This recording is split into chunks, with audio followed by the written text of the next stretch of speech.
হাত দুখানা বাঁধা বিষণ্ণ বদন, নিশ্চয়ই আজ কিছু একটা অঘটন ঘটিয়েছ। তুমি তো শুধু আমার দোষটাই দেখো।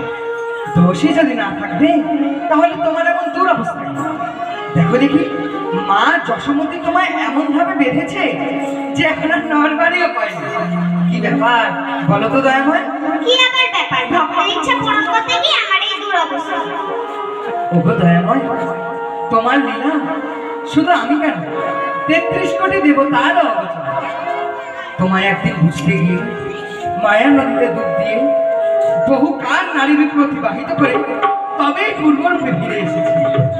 তবে সে কথা তোমার মনে আছে নারদ? আছি আছি দয়াময়, আছি। সেদিনের সে কথা আমি আজও ভুলিনি, আর কোনোদিনও তা ভুলব না।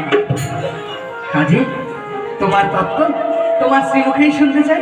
বেশ, তাহলে তুমি আমার সঙ্গে এসো, নির্জনে বসে আমি তোমাকে সব কথা খুলে বলবো। এসো।